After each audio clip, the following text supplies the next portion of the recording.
Assalamualaikum warahmatullahi wabarakatuh. Perkenalkan, nama saya Bareng Fakirvan dari Prodi Pendidikan Bahasa dan Sastra Indonesia. Di sini saya akan mengulang kembali materi yang telah dibahas di pertemuan sebelumnya, yaitu hakikat dari bahasa.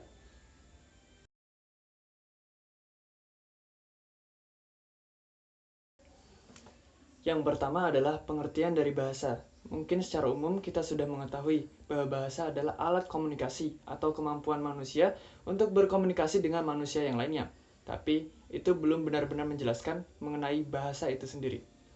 Pernyataan yang paling tepat mengenai bahasa adalah suatu bunyi yang bersifat arbitrer konvensional, memiliki makna, dan berguna untuk bekerja sama, berkomunikasi, serta mengidentifikasikan diri.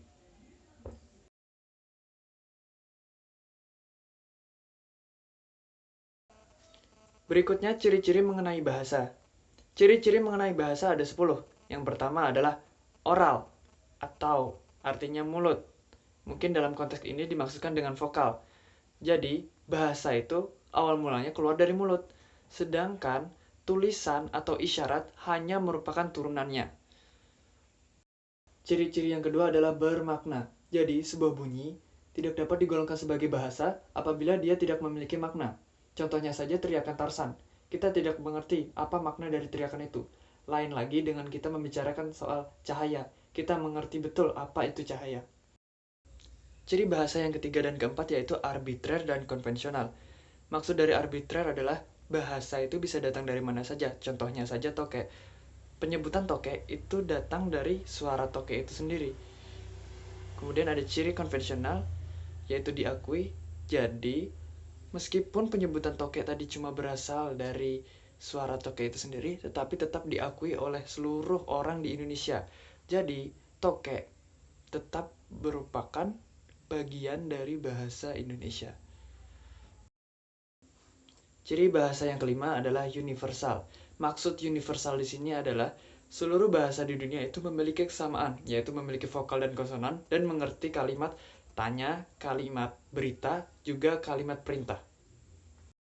Ciri bahasa yang keenam adalah unik. Setiap bahasa di seluruh dunia memiliki keunikan masing-masing. Contohnya saja Jepang, yang tidak mengenal konsonan L, ataupun Cina, yang tidak mengenal konsonan R. Ciri yang ketujuh, produktif atau menghasilkan.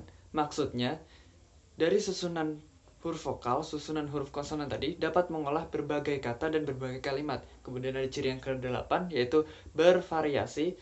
Maksud dari bervariasi di sini, setiap bahasa itu memiliki variasi yang disesuaikan dengan siapa kita bicara dan bagaimana kebutuhannya. Contohnya saja, ketika kita berbicara dengan orang yang lebih tua, kita menggunakan bahasa Indonesia yang sopan, dan ketika kita berbicara dengan teman kita menggunakan bahasa Indonesia yang santai.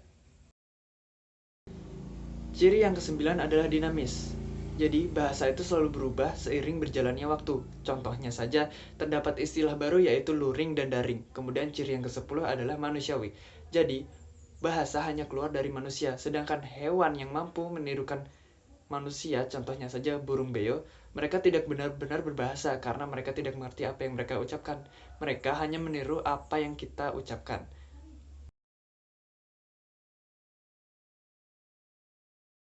Selanjutnya adalah fungsi dari bahasa.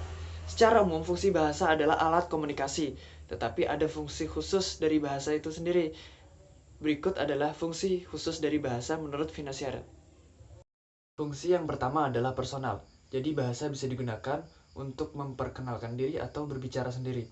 Kemudian fungsi yang kedua adalah interpersonal, yaitu bahasa bisa digunakan untuk berbicara dengan orang lain atau berdialek dengan orang lain.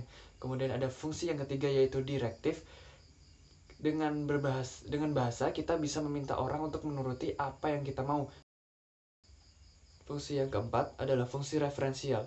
Hanya dengan menyebutkan nama bendanya saja atau nama orangnya saja, kita sudah mengetahui apa yang sedang dibicarakan atau siapa yang sedang dibicarakan. Kemudian ada fungsi yang kelima adalah imajinatif. Maksud dari fungsi imajinatif adalah dari bahasa kita bisa membuat berbagai karya seperti cerpen, novel, ataupun jurnal, dan yang lain sebagainya. Kemudian ada pengertian dari linguistik. Linguistik adalah ilmu yang menjadikan bahasa sebagai objek pengamatannya. Sekian yang dapat saya sampaikan. Apabila ada kekurangan, saya hilaf mohon maaf. Terima kasih. Wassalamualaikum warahmatullahi wabarakatuh.